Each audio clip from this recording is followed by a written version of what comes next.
আসসালামু আলাইকুম, স্বাগত জানাচ্ছি আরটিভি রাতের সংবাদে। আপনাদের সঙ্গে আছি আমি ফাহমিদা সালাম। দেশে ভয়াবহ রূপ নিয়েছে ডেঙ্গু জ্বরের প্রকোপ। প্রতিদিন বাড়ছে আক্রান্ত আর মৃত্যুর সংখ্যা। 24 ঘন্টায় সারা দেশে ডেঙ্গু জ্বর নিয়ে হাসপাতালে ভর্তি হয়েছে 860 জন। এই নিয়ে আক্রান্তের সংখ্যা দাঁড়িয়েছে 28,000। এ সময় আরও 7 জনের মৃত্যু হয়। এবারও ডেঙ্গু ডেন 2 ধরনের আক্রান্তের সংখ্যা বেশি। চিকিৎসকরা জানান এবার নতুন কিছু উপসর্গ দেখা দিচ্ছে। সাদিয়া কানিসার রিপোর্ট। দিন দিন বাড়ছে ডেঙ্গু জ্বরে আক্রান্ত ও মৃতের সংখ্যা। গায়ে প্রচণ্ড জ্বর আর শরীর ব্যথা নিয়ে প্রতিদিনই রাজধানীর বিভিন্ন হাসপাতালে ভর্তি হচ্ছেন রোগীরা। অনেকের প্লাটিলেট দ্রুত নেমে যাচ্ছে। হাসপাতালের বিছানায় শুয়ে কাতরাচ্ছেন সব বয়সী রোগীরা। কয়েকদিনের জ্বরেই একেবারে কাহিল অবস্থা। অতিরিক্ত ব্যথা, ফার্স্ট টাইম খুব ব্যথা ছিল, তারপর ব্যথার পরে জ্বর আসছে। আমার ছেলের আজকে 3 দিন জ্বর। এখন পর্যন্ত জ্বর কমতেছে না। জ্বর আর বমিটাও কমতেছে না। শরীর অনেক ব্যথা, দুর্বল হয়ে গেছে, খাওয়া দাওয়া ঠিক মতো করা যায় না। 2 দিন আমরা অপেক্ষা করছি, যখন দেখছি যে ডেঙ্গু পজিটিভ তখন আমরা এই হসপিটালে এসে ভর্তি হয়েছি। রোগী ও স্বজনদের অভিযোগ, রাজধানীর অনেক এলাকাতেই মশা নিধনের ওষুধ ঠিকমতো দেয়া হচ্ছে না। স্প্রে করার কিছুক্ষণ না যেতেই শুরু হয় মশার উপদ্রব। আশেপাশে নোংরা পানি জমাট। এখন আমার বাসার পাশে একটা পলসাদ আছে, ওটার মধ্যে এখনো পানি, অনেকগুলো পানি, ময়লা জিনিসগুলো পড়ে আছে। কেউ পরিষ্কার করে না, মশার ওষুধও দেয় না আমাদের এলাকাতে। যে বাসায় থাকি ওখানে মশার ওষুধ দেওয়া হয় না। আমি নিজে একজন ডেঙ্গু রোগী। সবচেয়ে বেশি আক্রান্ত ঢাকা উত্তর সিটি কর্পোরেশন এলাকায়। চট্টগ্রাম সিটি কর্পোরেশন ও খুলনা নগরীতেও ডেঙ্গুর প্রকোপ বেড়েছে। শনিবার চট্টগ্রামে আরও একজনের মৃত্যু হয়। চিকিৎসকরা জানান এবছর রোগীর শরীরে নতুন কিছু উপসর্গ দেখা দিচ্ছে। প্রতিকারের চেয়ে প্রতিরোধ গড়ে তোলা জরুরি বলছেন ডিএনসিসি কোভিড ডেডিকেটেড হাসপাতালের চিকিৎসক। মশা কামড় থেকে আমরা প্রতিরোধ করতে পারি, তাহলে তো আমার এই রোগটা হওয়ারই আসলে সম্ভাবনা নেই। সেক্ষেত্রে কিছু সতর্কতা মেনে চলা, যেমন নিজের বাসার আঙিনাটা একটু পরিষ্কার রাখা, যদি টবে বা কোথাও পানি থাকে সেটা ফেলে দেওয়া। ডেঙ্গুর মূল তো সমস্যা থাকে, জ্বর তো থাকবেই, সাথে প্রচুর শরীর ব্যথা, গা ব্যথা, মাথা ব্যথা।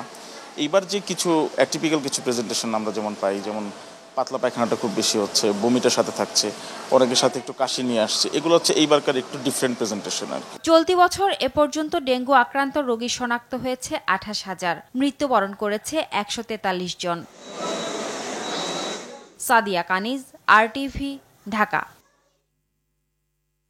যুক্তরাষ্ট্রের নিউ ইয়র্ক থেকে ঢাকার উদ্দেশ্যে রওনা দিয়েছেন প্রধান উপদেষ্টা ডক্টর মোহাম্মদ ইউনূস। আজ রাত 2:15 হযরত শাহজালাল আন্তর্জাতিক বিমানবন্দরে পৌঁছানোর কথা রয়েছে। ঢাকায় রওনা হওয়ার আগে জাতিসংঘ সদর দপ্তরে ডক্টর ইউনূসের সঙ্গে মালদ্বীপের প্রেসিডেন্ট মোহাম্মদ মুইজ্জু বৈঠক করেন। এ সময় দুই নেতা বাণিজ্য, বিনিয়োগ, পর্যটন, সার্ক সক্রিয়করণ, জলবায়ু পরিবর্তনে গবেষণা সহযোগিতা এবং জনগণের মধ্যে সম্পর্ক সম্প্রসারণের উপায় নিয়ে আলোচনা করেন। ডক্টর ইউনূস বলেন, মালদ্বীপের সঙ্গে ঘনিষ্ঠ সম্পর্ক চায় বাংলাদেশ। জলবায়ু সংকটের কারণে উদ্ভূত বিপদ ও দুই দেশের ঝুঁকির কথা বিবেচনা করে একসঙ্গে কাজ করার আহ্বান জানান তিনি।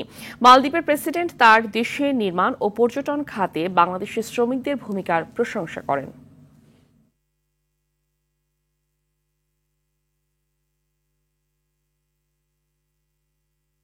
বৈষম্য বিরোধী ছাত্র আন্দোলনে জুলাই গণ অভ্যুত্থানে নিহতের তালিকা প্রকাশ করেছে স্বাস্থ্য বিষয়ক কেন্দ্রীয় উপকমিটি। সবশেষ তথ্য মতে সারা দেশে 1581 জনের মৃত্যুর খবর প্রকাশ করেছে কমিটি।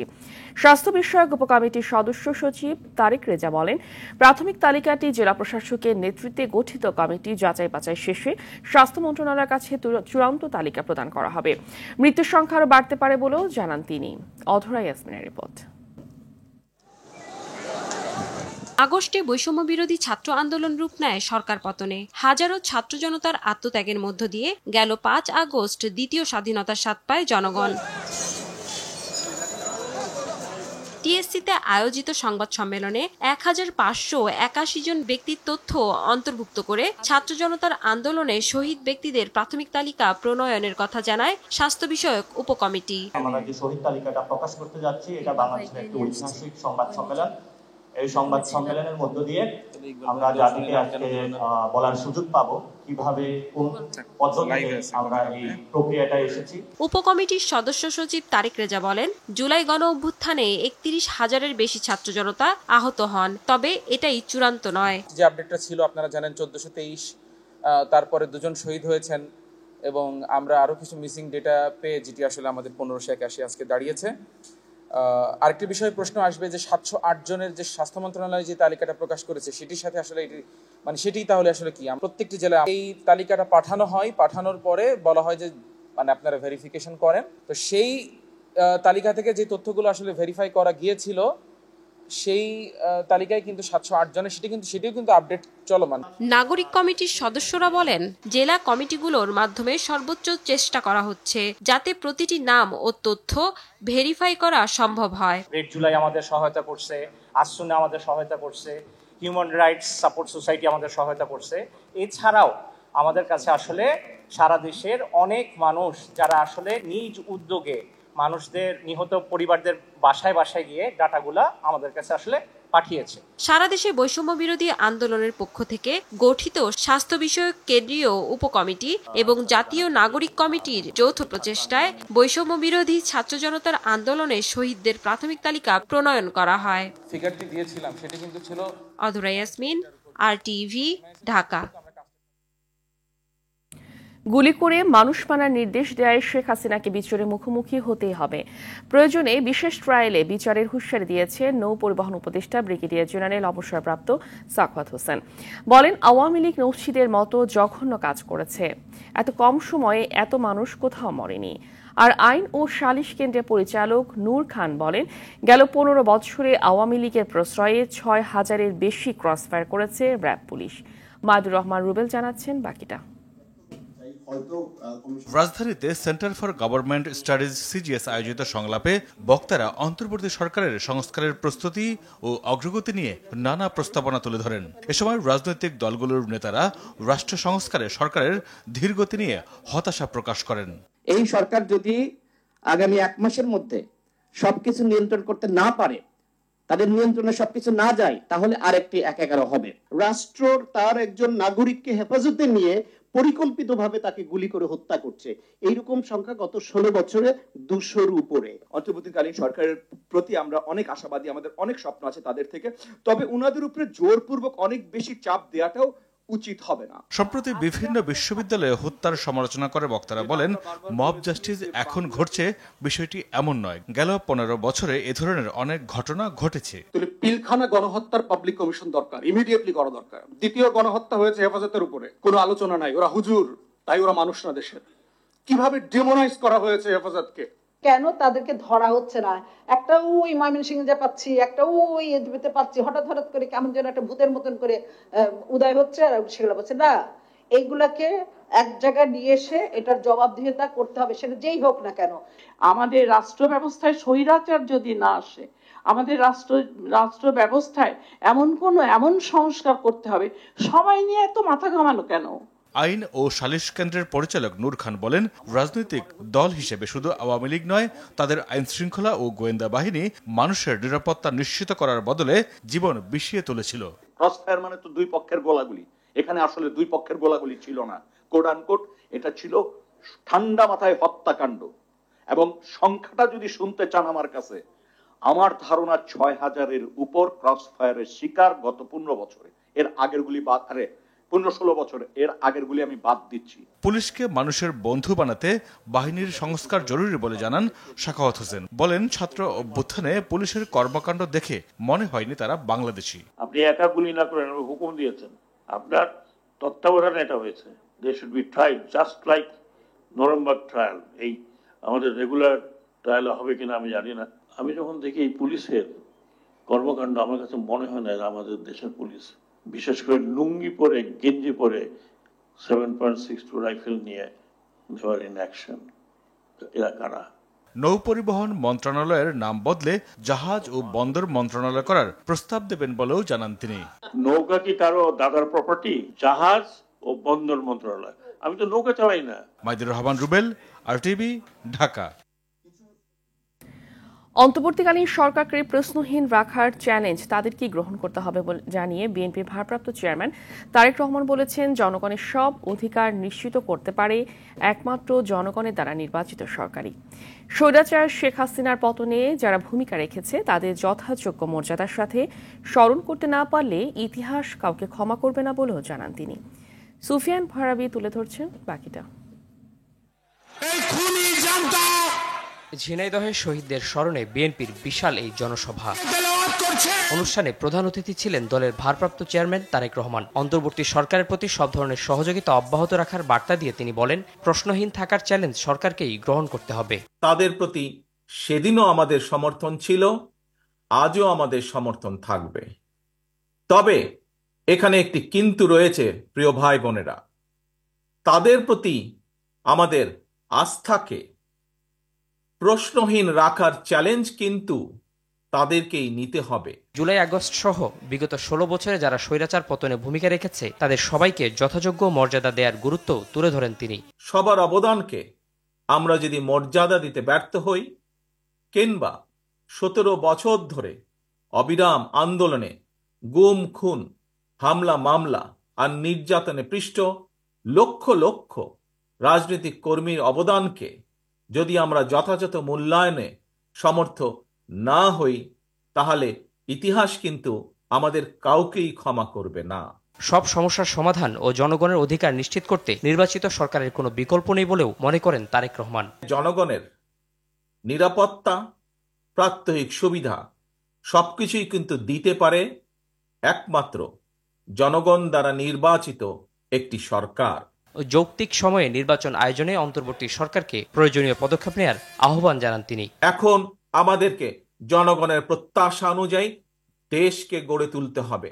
সুফিয়ান ফারাবি, আরটিভি, ঢাকা। শেখ হাসিনা দেশ ছেড়ে গেলেও তার প্রেতাত্মারা শিল্প এলাকায় অরাজক পরিস্থিতি তৈরি করছে বলে অভিযোগ করেছেন বিএনপি মহাসচিব মির্জা ফখরুল ইসলাম আলমগীর।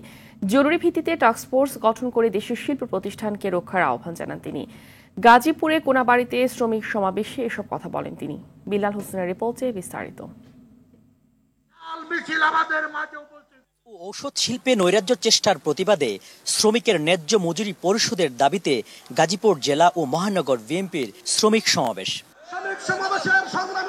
শ্রমিক নেতাকর্মীদের উপস্থিতিতে সমাবেশস্থল কানায় কানায় পূর্ণ হয়। ভিনদেশীদের উস্কানিতে শিল্প কারখানায় হামলা হচ্ছে বলে অভিযোগ করেন বিএনপির নেতারা। আজকে অনেক ইন্ডাস্ট্রির বড় বড় কর্তা ব্যক্তিরা আছেন যারা এদেশের মানুষ না, তারা এদেশের স্বার্থ সংরক্ষণ সবসময় করবেন, সেটি ভাবারও কোনো কারণ নেই। দেশের অর্থনীতিকে ক্ষতিগ্রস্ত করার চেষ্টা করছে অভিযোগ করে মির্জা ফখরুল ইসলাম আলমগীর বলেন, শেখ হাসিনা পালিয়ে গেলেও তার দোসররা অস্থিরতা তৈরি করছে। শেখ হাসিনা পলাইছে, এটা ঠিক, কিন্তু তার যে প্রেতাত্মা ভূত, সেই ভূতগুলো এখন এই দেশের মধ্যে আছে।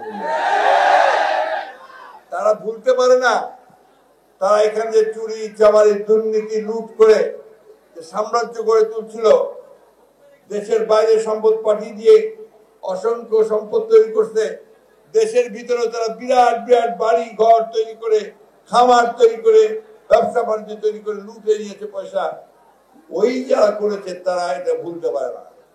তারা ভাবে আবার যদি শেখ হাসিনাকে ফিরে আনতে পারতাম, আবার লুট করতে পারতাম। শিল্প কারখানা রক্ষায় জরুরি ভিত্তিতে টাস্কফোর্স গঠন করে সমস্যা সমাধানের আহ্বান জানান বিএনপির মহাসচিব। আমি অনুরোধ করব সরকারকে যে আপনারা অতি দ্রুত এই সমস্ত শিল্প কারখানাগুলো যেগুলো আপনার আমাদের অর্থনীতিতে সবচেয়ে বেশি অবদান রাখে, তাদেরকে রক্ষা করবার জন্য ব্যবস্থা গ্রহণ করুন।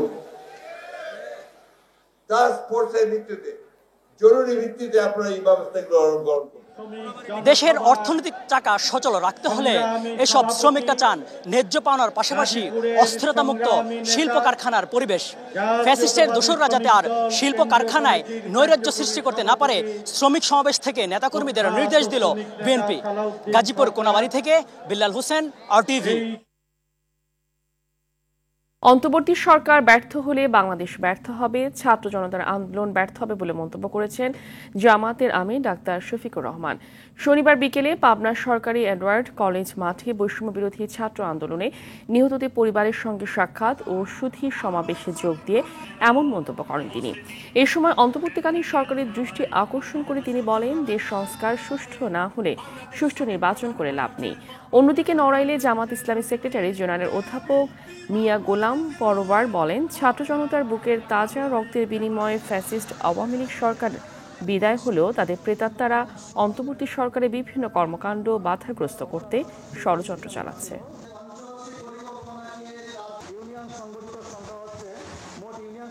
আমরা আইন হাতে তুলে নিব না, এর জন্য আমরা তাদেরকে ক্ষমা করে দিয়েছি।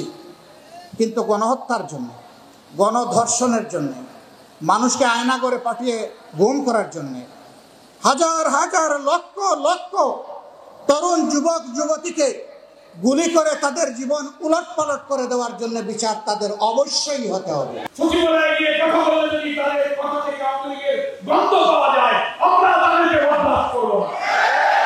আমরা 15 বছরের মধ্যে জুলুম সহ্য করেছি, এখন সরকারের জনগণের টাকায় বেতন খেয়ে জনগণের চেয়ার আছে, তুমি এখনো সেই মজলুম মানুষের উপরে অত্যাচারের খরচ চাপিয়ে দেবে, তোমাদেরকে এই দেশের জনগণ আর বরদাস্ত করবে না।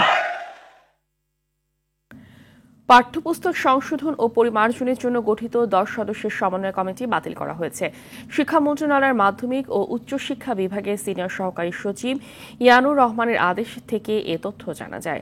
অফিস আদেশে বলা হয়েছে, শিক্ষা মন্ত্রণালয়ের মাধ্যমিক ও উচ্চশিক্ষা বিভাগের গত 15 সেপ্টেম্বরের স্মারকে জাতীয় শিক্ষাক্রম ও পাঠ্যপুস্তক বোর্ড এনসিটিবি কর্তৃক প্রণীত ও মুদ্রিত সব পাঠ্যপুস্তক সংশোধন ও পরিমার্জন কার্যক্রম সুষ্ঠুভাবে সম্পন্ন ও সমন্বয়ের লক্ষ্যে গঠিত সমন্বয় কমিটি নির্দেশক্রমে বাতিল করা হয়েছে।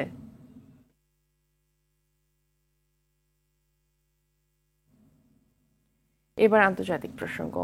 লেবাননের সশস্ত্র গোষ্ঠী হিজবুল্লাহর শীর্ষ নেতা হাসান নসরুল্লাহ ইসরায়েলি হামলায় নিহত হয়েছে। শনিবার হিজবুল্লাহ জানায়, শুক্রবার লেবাননের রাজধানী বৈরুতে ইসরায়েলি বিমান হামলায় তিনি নিহত হন। এই ঘটনায় শোক ও নিন্দা জানিয়েছে বিভিন্ন দেশ। এদিকে এই ঘটনার পর ইরানের সর্বোচ্চ ধর্মীয় নেতা আয়াতুল্লাহ খামেনিকে নিরাপদ স্থানে সরিয়ে নেওয়া হয়েছে। সামদানি প্রত্যয়ের রিপোর্টে বিস্তারিত। লেবাননের রাজধানী বৈরুতে গেল শুক্রবার হিজবুল্লাহ সদর দপ্তরে বিমান হামলা চালায় ইসরায়েল। এ হামলায় নিহত হয়েছেন সশস্ত্র গোষ্ঠী হিজবুল্লাহ প্রধান হাসান নসরুল্লাহ। শনিবার এক বিবৃতিতে সংগঠনটি জানায়, 32 বছর ধরে তাদের নেতৃত্ব দেয়া মহান নেতা শহীদদের দলে নাম লিখিয়েছেন। 1960 সালে বৈরুতের বুর্জ হামুদ এলাকায় জন্ম হয় তার। 1975 সাল থেকেই রাজনীতিতে সক্রিয় ছিলেন হাসান নসরুল্লাহ। 1985 সালে হিজবুল্লাহ প্রতিষ্ঠার কয়েক বছরের মধ্যেই তিনি দেশটির জনপ্রিয় নেতায় পরিণত হন। 1992 সালে মাত্র 32 বছর বয়সে দলটির নেতা নির্বাচিত হন নসরুল্লাহ। শীর্ষ নেতা হওয়ার পর থেকেই ইসরায়েলের ফিলিস্তিনে দখলদারিত্ব প্রতিরোধে বলিষ্ঠ ভূমিকা রেখেছেন তিনি। এ ঘটনাকে লজ্জাজনক আক্রমণ হিসেবে অভিহিত করে হাসান নসরুল্লাহর মৃত্যুতে 3 দিনের রাষ্ট্রীয় শোক ঘোষণা করেছে ইরাক। এছাড়া প্রতিরোধের নেতা হাসান নসরুল্লাহর গৌরবময় সংগ্রাম অব্যাহত রাখা হবে বলে জানায় ইরানের পররাষ্ট্র দপ্তর। এদিকে হিজবুল্লাহ প্রধানের মৃত্যুর খবরে ইরানের সর্বোচ্চ ধর্মীয় নেতা আয়াতুল্লাহ আলী খামেনিকে নিরাপদ স্থানে সরিয়ে নেওয়া হয়েছে। শনিবার দেশটির গণমাধ্যম জানায়, ইরানের পক্ষ থেকে হিজবুল্লাহ ও অন্যান্য মিত্রগোষ্ঠীর সঙ্গে যোগাযোগ রাখা হচ্ছে। সাম্প্রতিক সময়ে লেবানন ও ইসরায়েলের সংঘাতে জটিল হয়ে উঠেছে মধ্যপ্রাচ্যের যুদ্ধ পরিস্থিতি। যোগাযোগ যন্ত্র বিস্ফোরণ সহ দেশটিতে ইসরায়েলের হামলায় এখন পর্যন্ত কমপক্ষে 700 জন নিহত হয়েছে। সামদানি প্রত্যয়, আর টিভি। পাকিস্তানের খাইবার পাখতুনখোয়া প্রদেশে টানা 8 দিন ধরে চলছে শিয়া ও সুন্নি মুসলমানদের মধ্যে সংঘাত। এই পর্যন্ত নিহত হয়েছে অন্তত 46 জন, আহত হয়েছে 150 জনেরও বেশি। দেশটির কোহাত বিভাগের কুররাম জেলায় শিয়া ও সুন্নিদের মধ্যে সংঘাতের দীর্ঘ ইতিহাস রয়েছে। গত কয়েক বছরে এ ধরনের সংঘাতে এই এলাকায় হাজারেরও বেশি মানুষের প্রাণহানি ঘটেছে। সবশেষ জুলাইয়ে 2 সম্প্রদায়ের লোকজনের মধ্যে জমি নিয়ে বিরোধে অন্তত 35 জন নিহত হয়। পাকিস্তানের বিপক্ষে 2-0 গোলে পিছিয়ে থেকেও জয় নিয়ে সাফ অনূর্ধ্ব-17 চ্যাম্পিয়নশিপের ফাইনালে বাংলাদেশ। থিমপুর চাংলি থিমাং স্টেডিয়ামে এদিন ম্যাচের 73 মিনিট পর্যন্ত 2 গোলে পিছিয়ে থাকে সাইফুল বাড়ি টিটুর শিশুরা। ম্যাচের পরবর্তী 15 মিনিট ও যোগ করার সময়ে চমক দেখিয়ে সমতায় ফিরে বাংলাদেশ। সবশেষ টাইব্রেকারে পাকিস্তানকে 7-8 ব্যবধানে হারিয়ে ফাইনাল নিশ্চিত করে দলটি। আরও জানাচ্ছে রাফি আমিন। Left hand side, Bangladesh still have the chance. They go forward. Manik with the opportunity. তীরে এসে এবার তরিরবা নয়, বরং পাকিস্তানের মুখ থেকে ফাইনাল ছিনিয়ে আনলো লাল সবুজের দল। 2 গোলে পিছিয়ে থেকে শেষ মুহূর্তে সমতায় ফেরা, গোলরক্ষক পরিবর্তন আর সবশেষ টাইব্রেকারে শ্বাসরুদ্ধকর জয়ে ফাইনালে Bangladesh. Bangladesh from the right, a good change of pace there. আসরে নেই কোনো জয়, মাত্র 1 পয়েন্ট নিয়ে সেরা চারের ম্যাচে পাকিস্তানের বিপক্ষে শুরুটা ভালো করেছিল দলটি, তবে দারুণ সুযোগ হাতছাড়া করে উল্টো 31 মিনিটে পিছিয়ে পড়ে Bangladesh. A good cross there, could have been a header and the goal is there for Pakistan. বিরতির পর ম্যাচে ফেরার লক্ষ্যে যখন টিটুর শিষ্যরা, তখন 61 মিনিটে হ্যান্ডবল করে পাকিস্তানকে পেনাল্টি উপহার দেয় বাংলাদেশ, পিছিয়ে পড়ে 2 গোলে। And that is 2 goals there for Pakistan as they একের পর এক গোল মিসে হারের প্রহর গুনতে থাকা দলকে 75 মিনিটে হেড থেকে গোল করে আশার আলো দেখান Mithu Chowdhury. back here from the Bangla Tigers as they have scored 1 goal back. ম্যাচের নির্ধারিত সময় শেষে 7 মিনিট যোগ করেন রেফারি। সেই সুযোগে 94 মিনিটে রিফাত কাজীর ক্রসে মানিকের পা খুঁজে পায় পাকিস্তানের জাল, তাতেই ম্যাচ গড়ায় টাইব্রেকারে। ততক্ষণে নাহিদুল ইসলামের জায়গায় গোলরক্ষক আলিফ রহমানকে গোলপোস্টে আনেন Titu. For the Bengal Tigers, what an ending we have here, what যেখানে প্রথম 5 শটে সমতায় থাকে দুদল, তবে সাডেন ডেতে আব্দুল গনির শট রুখে দেন আলিফ। এরপর আশিকুরের গোলে ফাইনাল নিশ্চিত হয় লাল সবুজের। আগামী 30 সেপ্টেম্বর শিরোপা নির্ধারণী ম্যাচে ভারতের মুখোমুখি হবে বাংলাদেশ। রাফি আমিন, RTV। রাতের সংবাদ এই পর্যন্তই। সর্বশেষ সংবাদ জানতে যে কোনো মোবাইল ফোন থেকে 2414 নম্বরে ডায়াল করুন। মধ্যরাতের সংবাদ রাত 1টায় দেখার আমন্ত্রণ রইল। ধন্যবাদ সবাইকে।